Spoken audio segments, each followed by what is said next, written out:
But when we're talking about China, a nation that has been in existence for 5,000 years, a nation which seems to be at the very center of everyone's production line in one way or the other. You know, in fact, right now, Chinese folks are on TikTok revealing the luxury brand. What is a luxury brand? My friend, we make it all. They even go as far as to say that it's made in China, and when we take it to Italy, they put the tag that says made in Italy. The label. That's as much as Italy deals with that. You know what I mean? Indeed. So it's hard to feel like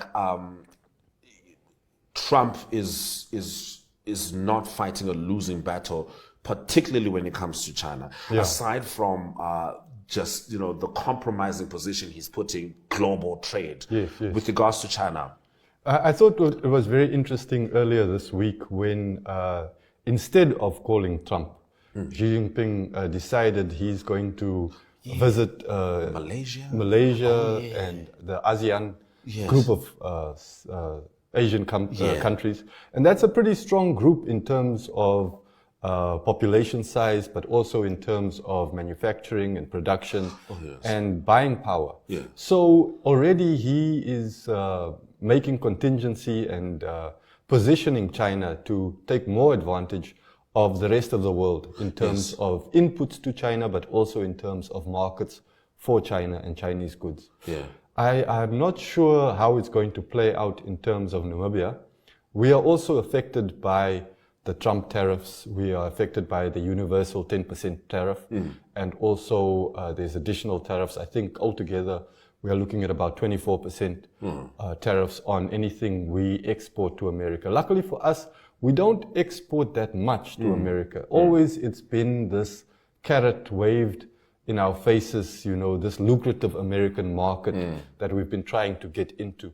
But if you look at, for instance, beef, which is one of our premium exports, it's only about 14% that go to America, to that market. We are much more linked to Europe and markets over there.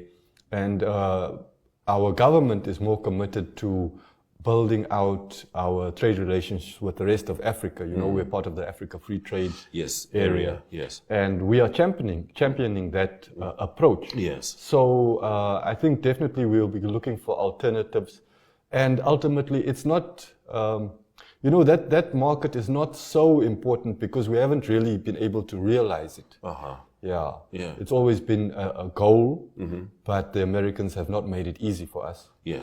Talking about that, you know that since our new president has come into office, Netumbo Nandi-Ndaitwah, our first female president, just a few months ago, already about maybe 2.5 weeks ago now, the Russian Deputy Prime Minister was here to visit with her. And they had discussions specifically around energy. Our new president has stated that we are now officially pursuing the ambition of nuclear power for Namibia, which would be a huge game changer. Of course, it's not as simple as that, but if we were able to achieve that, it would definitely satisfy all of our needs and allow us to take advantage of the Southern Africa power pool to supply cheaper electricity to the rest of our neighbors, especially here in our region in SADC. And just at the beginning of this week, on Monday, the Chinese ambassador was also Wei Peng. Was also visiting at State House. And even more recently, the British High Commissioner, Charles Moore, went to see Netumbo just to say goodbye. Charles actually left on Thursday. Charles, he also went to say goodbye, but also. One of the points that he made is that over the last 4 years, trade between Namibia and Britain has tripled. So, you know, there's that increase. I did contact the American embassy. They haven't scheduled a meeting yet. I made sure with State House that they haven't been there.